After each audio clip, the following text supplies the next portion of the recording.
नमस्कार, Pinnacle online coaching classes में आपका स्वागत है। मैं हूं श्रुति और आज का ये जो वीडियो लेक्चर है ये हो रहा है हमारे प्रोजेक्ट सारा भारत के तहत। सारा भारत प्रोजेक्ट में हम कंप्लीट कर रहे हैं आपकी करंट अफेयर पोर्शन को और इसमें हम कवर करने वाले हैं नवंबर 2016 से लेके अभी तक के करंट अफेयर को। हम प्रोवाइड करेंगे आपको सुपर फास्ट कवरेज इन करंट अफेयर्स का और इस सीरीज में आज का ये वीडियो लेक्चर पार्ट 6 है।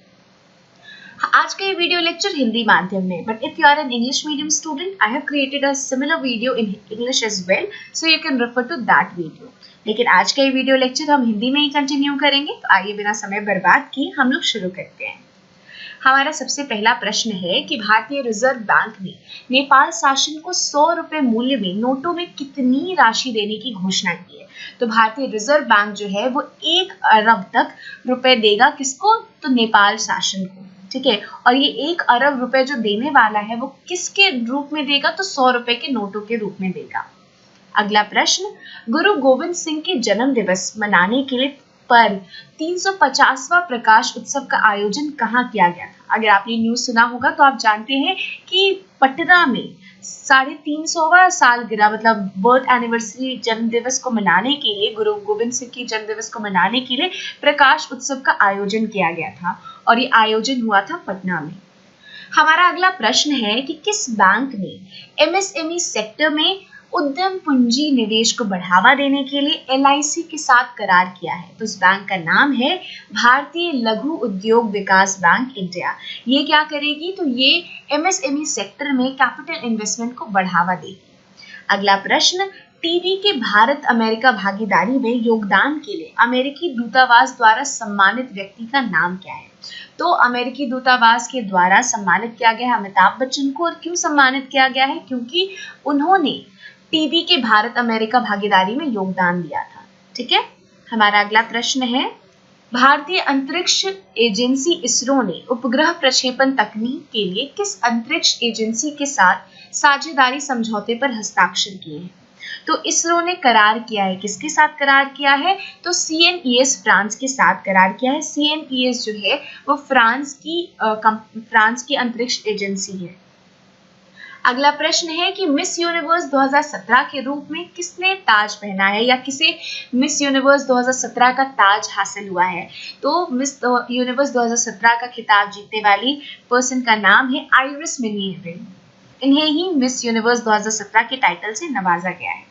जीवनी अखाड़ा किस भारतीय पहलवान के जीवन पर आधारित है? तो ये अखाड़ा जो है ये महावीर सिंह फोगाट इनके जीवन पर आधारित है। अभी हाल में मूवी आई थी दंगल, जिसमें आमिर खान ने जिस इस व्यक्ति का रोल किया था उनका नाम है महावीर सिंह फोगाट और उन्हीं के जीवन पर आधारित है अखाड़ा। 31 मार्च 2017 को समाप्त हुए वित्त वर्ष 2016 से 17 के लिए विश्व बैंक द्वारा संशोधित जीडीपी विकास अनुमान क्या है? तो ये विकास अनुमान है 7% कि भारत का जो जीडीपी ग्रोथ है वो आपका 7% के करीब होगा, ऐसा मानना है। किसका? तो वर्ल्ड बैंक का 2016 से 17 की फिजिकल एंडिंग साल में। अब हमें ये बताना है कि राष्ट्रीय युवा दिवस ये कब मनाया जाता है? तो राष्ट्रीय युवा दिवस मनाया जाता है हर साल 12 जनवरी को। केरल ने 12 जनवरी 2017 को अपनी पहली सौर ऊर्जा वाली नाव की शुरुआत की है। हमें बताना है कि ये जो पहली सौर ऊर्जा वाली नाव है इसकी शुरुआत जहां केरल में की गई, इसका नाम क्या है? तो इस नाव का नाम दिया गया है आदित्य। अब हमें ये बताना है कि 12 जनवरी 2017 को उड़ीसा तट से भारत द्वारा सफलतापूर्वक प्रशिक्षण करने वाली मार्गदर्शक रॉकेट प्रणाली का नाम क्या है? तो इस रॉकेट प्रणाली का नाम है पिनाका द्वितीय। अगला प्रश्न, पेशेवर मुक्केबाजी में प्रवेश करने वाली पहली भारतीय महिला मुक्केबाज कौन बन गई? तो पहली भारतीय महिला मुक्केबाज जो कि पेशेवर मुक्केबाजी में जिन्होंने प्रवेश किया है उनका नाम है सरिता देवी। अब हमें ये बताना है कि लोहरी कहाँ का प्रसिद्ध राज्य त्योहार है? तो लोहरी बहुत ही फेमस पर्व है, कहाँ का? तो पंजाब का। गुजरात ने किस राज्य को हराकर रणजी ट्रॉफी 2017 जीता है?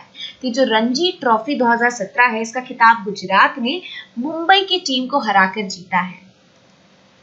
संयुक्त राज्य अमेरिका ने 13 फरवरी 2017 को किस देश के खिलाफ 2 दशक का आर्थिक प्रतिबंध उठाया है? तो किसके खिलाफ ये 2 दशक का आर्थिक प्रतिबंध उठाया है? तो सूडान के खिलाफ। 2017 का पार्श्वनाथ दिल्ली अंतरराष्ट्रीय शतरंज टूर्नामेंट के विजेता कौन है? तो इसके विजेता है फारूक अमोनाटोव। अगला प्रश्न, अंतरराष्ट्रीय मुद्रा कोष यानी कि आईएमएफ ने चालू वित्त वर्ष के जीडीपी विकास अनुमान को 16 जनवरी 2017 को पिछले 7.6% से बढ़ाकर कितना कर दिया है? तो अंतरराष्ट्रीय मुद्रा कोष ने क्या किया है, तो ये जो उन्होंने अनुमानित किया था कि इतना ग्रोथ रेट होगा, उससे अब इन्हें लगता है कि कम ग्रोथ रेट होगा, और ये ग्रोथ रेट उन्होंने 7.6% से घटा करके 6.6% कर दिया है। अगला प्रश्न है कि 2003 में मावलिंगोंग गांव को एशिया का सबसे स्वच्छ गांव के रूप में इसे नामित किया गया है। हमें ये बताना है कि मावलिंगोंग जो है ये कहाँ पर स्थित है, भारत के किस राज्य में स्थित है? तो ये मावलिंगोंग गांव जो है वो मेघालय में स्थित है। अगला प्रश्न, 19 जनवरी 2017 को नई आर्थिक विकास नीति के तहत किस राज्य ने उद्यमिता विकास योजना की शुरुआत की है? तो किस राज्य ने की है? तो मिजोरम ने शुरुआत की। अगला प्रश्न, 18 जनवरी 2017 को केंद्रीय मानव संसाधन विकास मंत्रालय ने प्राथमिक शिक्षा अभियान की पहल सर्व शिक्षा की निगरानी के लिए कौन सी योजना शुरू की है?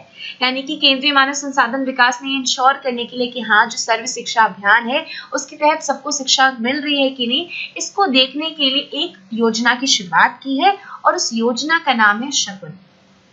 हमारा अगला प्रश्न है, 2028 की ओलंपिक खेलों की दुनिया भर में प्रायोजक बनने के लिए कौन सी प्रौद्योगिकी कंपनी अंतरराष्ट्रीय ओलंपिक समिति से जुड़ी हुई है? तो कौन सी कंपनी जुड़ी है? तो उस कंपनी का नाम है अलीबाबा। डोनाल्ड ट्रंप को संयुक्त राज्य अमेरिका के कितनेवें राष्ट्रपति के रूप में शपथ दिलाई गई है? तो जानते हैं कि अभी हमारे यूनाइटेड स्टेट्स ऑफ अमेरिका के आपके राष्ट्रपति के रूप में डोनाल्ड ट्रंप ने अपना शपथ लिया है, और वो यूनाइटेड स्टेट्स अमेरिका के 45वें राष्ट्रपति के रूप में वो उभर के आए हैं सामने। अगला प्रश्न, मुख्यमंत्री वीरभद्र सिंह ने 19 जनवरी 2017 को हिमाचल प्रदेश के कौन से शहर को राज्य की दूसरी राजधानी घोषित किया है? तो पहले यहाँ पे 2-3 पॉइंट आपको याद रखना है कि हिमाचल प्रदेश के मुख्यमंत्री का नाम है वीरभद्र सिंह, और उन्होंने कहा है कि हिमाचल प्रदेश का अब एक दूसरी राजधानी होगी, और उस दूसरी राजधानी का नाम क्या है? तो उसका नाम है धर्मशाला। उसकी पहली राजधानी है शिमला। अगला प्रश्न है हमारा कि 19 जनवरी 2017 को केंद्रीय जांच ब्यूरो यानी कि सेंट्रल ब्यूरो ऑफ इन्वेस्टिगेशन के नए निदेशक के रूप में किसे नियुक्त किया गया है? तो नियुक्त किया गया है आलोक कुमार वर्मा को। किसके रूप में? तो सेंट्रल ब्यूरो ऑफ इन्वेस्टिगेशन के निदेशक के रूप में। 2017 के Malaysia masters grand prix gold महिला एकल के खिताब की विजेता कौन है? तो इसकी विजेता है साइना नेहवाल। किस देश ने 22 जनवरी 2017 को भारत से सब्जी आयात की अपनी निर्भरता कम करने के लिए 10 साल की योजना की शुरुआत की है? तो नेपाल भारत पर डिपेंडेंट है अपनी सब्जी आयात को लेकर, तो भारत पर अपनी निर्भरता को कम करने के लिए इसने एक 10 साल की योजना शुरू की है। ठीक है, और कब शुरू की? तो 22 जनवरी 2017 को। 21 जनवरी 2017 को इंडियन पोस्टल डिपार्टमेंट द्वारा जारी golden girls of India pride of nation नामक एक विशेष स्टैम्प कवर में कौन कौन सी भारतीय खिलाड़ी के चित्र अंकित किया गया है? तो अभी हाल ही में 21 जनवरी को ऐसा किया गया था, और ये जो आपका डाक टिकट है स्टैम्प कवर, इसमें दीपा कर्माकर तो थी, इनके अलावा साक्षी सिंधु और पीवी सिंधु, ये साक्षी मलिक और आपकी पीवी सिंधु जो है वो भी शामिल थी इस golden girls of India pride of nation की इस स्टैम्प में। ठीक है, क्योंकि इन तीनों ने ही ओलंपिक में काफी बेहतर प्रदर्शन किया था, और इन्हें सम्मानित करने के लिए डाकघर ने ऐसा स्टैम्प इनके नाम का रिलीज किया। हमारा अगला प्रश्न है कि किस राज्य ने 22 जनवरी 2017 को अपनी तरह की पहली पहल में इलेक्ट्रॉनिक रूप से विधानसभा चुनाव 2017 के लिए मतदाताओं के लिए डाक मत पत्र प्रेषित करने की सेवा को पेश किया है? ठीक है, तो अपनी तरह का एक पहला इनिशिएटिव है, और इस इनिशिएटिव में क्या किया गया? तो विधानसभा जो चुनाव हुआ 2017 में, उसमें मतदाताओं के लिए डाक मत पत्र प्रेषित किया गया, और इसकी सेवा पेश की सबसे पहले गोवा राज्य ने। ठीक है, हमारा अब अगला प्रश्न है कि भारतीय रिजर्व बैंक ने घोषणा की है कि डैश ऋण के पुनर्गठन को गैर प्रदर्शनकारी संपत्ति के रूप में नहीं माना जाएगा। तो कौन से ऋण को नहीं माना जाएगा? तो शिक्षा ऋण को ऐसा नहीं माना जाएगा। राष्ट्रीय बालिका दिवस ये कब मनाया जाता है? तो राष्ट्रीय बालिका दिवस मनाया जाता है 24 जनवरी को। अब हमें ये बताना है कि कला और संगीत के क्षेत्र में 2017 में पद्म विभूषण पुरस्कार के लिए किसका नाम दिया गया था? तो किसका नाम दिया गया था? तो श्री केजे यसुदास जो है उनका नाम दिया गया था इस अवार्ड के लिए। अगला प्रश्न, 27 जनवरी 2017 को मेघालय के नए राज्यपाल अतिरिक्त प्रभार के रूप में किसे नियुक्त किया गया? तो नियुक्त किया गया बनवारी पुरोहित को। ये मेघालय के नए राज्यपाल बने हैं, इन्हें अतिरिक्त प्रभार दिया गया राज्यपाल के रूप में। भारतीय मौसम विज्ञान विभाग ने 2019 के अंत तक कितने जिलों में मौसम केंद्र स्थापित करने की योजना बनाई है? तो इंडियन मेट्रोलॉजिकल डिपार्टमेंट ने 660 जिलों में ऐसा करने का इनका प्लानिंग है, ऐसा करने की इनकी योजना है। अगला प्रश्न, टेनिस खिलाड़ी सेरेना विलियम्स ने कितने ग्रैंड स्लैम एकल खिताब को जीता है? तो कितने खिताब को जीता है? तो कुल मिला के 23 खिताब को इन्होंने जीता है। अब हमें ये बताना है कि जीवाश्म ईंधन में पूरी तरह से निवेश बंद करने के लिए एक बिल को पारित किया है। किस देश ने? तो आयरलैंड ने। अब आयरलैंड ने बिल पारित कर वो दुनिया का पहला ऐसा देश बन गया है जहां पर किसी भी प्रकार के फॉसिल फ्यूल में निवेश अब बंद हो गया है। जनरल एंटी अवॉइडेंस रूल को डैश से लागू करने के लिए निर्धारित किया गया है। तो कब से ये जनरल एंटी अवॉइडेंस रूल लागू हो गया है? तो 1 अप्रैल 2017 से ये रूल इफेक्टिव हो गया है, लागू हो चुका है। अब हमें ये बताना है कि प्रख्यात कवि जिसे 2016 के 52वें ज्ञानपीठ पुरस्कार से सम्मानित किया गया है, उन प्रख्यात कवि का नाम क्या है? उनका नाम है शंखा घोष। हमारा अगला प्रश्न है, 30 नवंबर से 2 दिसंबर 2016 तक मैक्सिको सिटी में आयोजित C40 मेयो रेस शिखर सम्मेलन में 2016 के सर्वश्रेष्ठ शहरों से कौन सा भारतीय शहर सम्मानित किया गया है? तो किसे सम्मानित किया गया है? तो कोलकाता को। और किस अवार्ड से सम्मानित किया गया है? तो इसे सर्वश्रेष्ठ शहरों का जो अवार्ड है वो मिला है कोलकाता को। अब हमें यह बताना है कि किस देश ने फीफा की वर्ष 2016 की टीम के रूप में नामित होने वाली सूची में सबसे ऊपर जगह बनाई है? तो सबसे ऊपर जगह बनाई है अर्जेंटीना ने। यह अभी फीफा ने टीम ऑफ द ईयर की लिस्ट बनाई है और इस लिस्ट में सबसे ऊपर जगह मिला है अर्जेंटीना की टीम को। अगला प्रश्न है, 2016 के जेन के रक्षा बजट रिपोर्ट के अनुसार 12 दिसंबर 2016 को IHS मार्केट द्वारा जारी किए गए वैश्विक रक्षा क्षेत्र में भारत की स्थिति क्या है? तो भारत की स्थिति क्या है?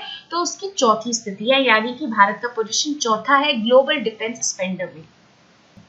हीट ऑफ एशिया 2016 मंत्रिमंडल सम्मेलन किस भारतीय शहर में आयोजित हुआ? तो ये अमृतसर में ये आयोजित हुआ। अगला प्रश्न, कनाडा के वैज्ञानिकों ने मानव की मूल कोशिका का उपयोग करके पहला जैविक पेसमेकर साइनाइड्रिल सैंड कार्डियोक्लोसाइड का विकास किया है। तो ये जो सबसे पहला जैविक पेसमेकर है, इसका जो बनाया गया है, ये कौन से स्टेम सेल का इस्तेमाल करके बनाया गया है? तो इससे बनाया गया है प्लूरिपोटेंट कोशिकाओं का इस्तेमाल करके।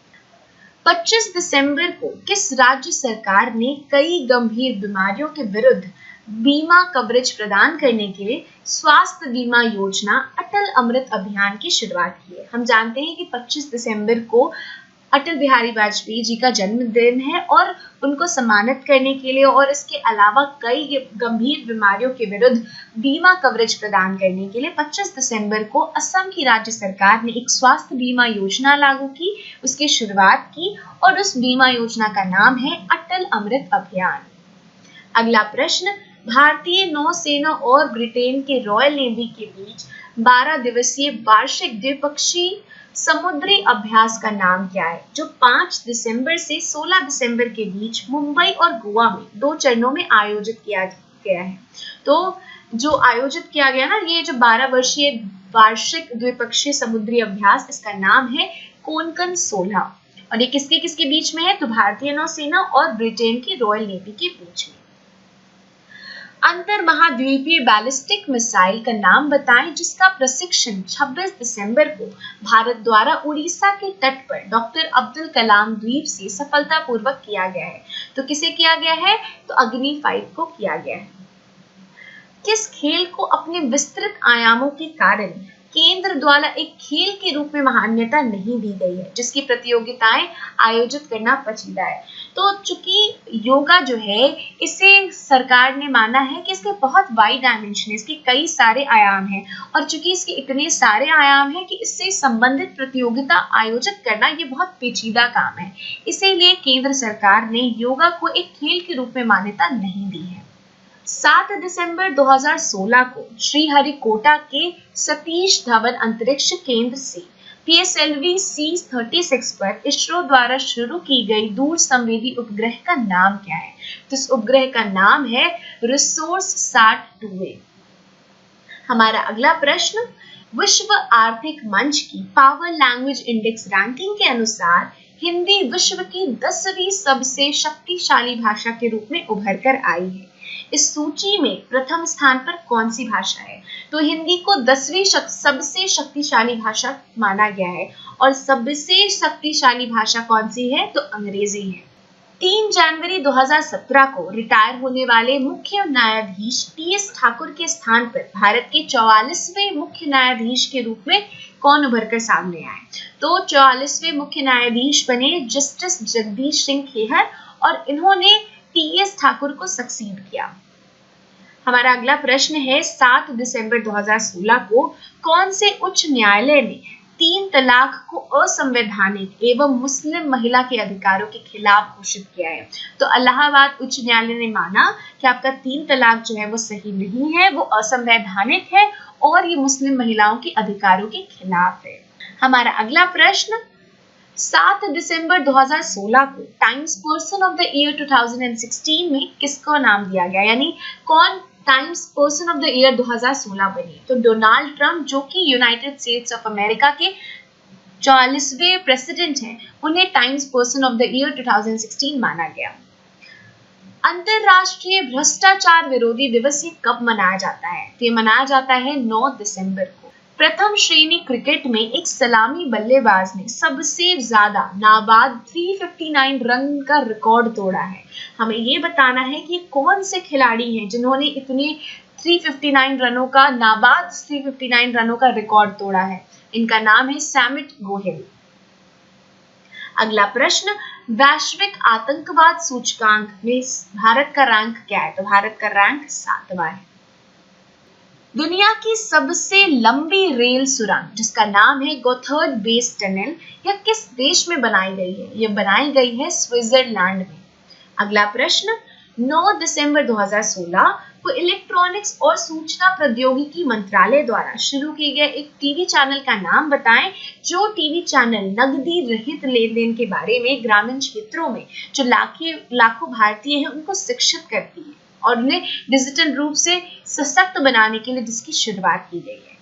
तो आप ध्यान रखिए कि जो मिनिस्ट्री है, कौन सी मिनिस्ट्री? तो इलेक्ट्रॉनिक्स और सूचना प्रौद्योगिकी की जो मंत्रालय है उसने हाल ही में एक टीवी चैनल शुरू किया है और उस टीवी चैनल का नाम है डिजिसाला। और इसे शुरू करने का उद्देश्य है कि ग्रामीण क्षेत्रों में जो आपके भारतीय रह रहे हैं उनको नकदी रहित यानी कि कैशलेस ट्रांजैक्शन के बारे में उन्हें पता चले, वो डिजिटली सशक्त हो पाए, इसके लिए इस टीवी चैनल को लॉन्च किया गया है।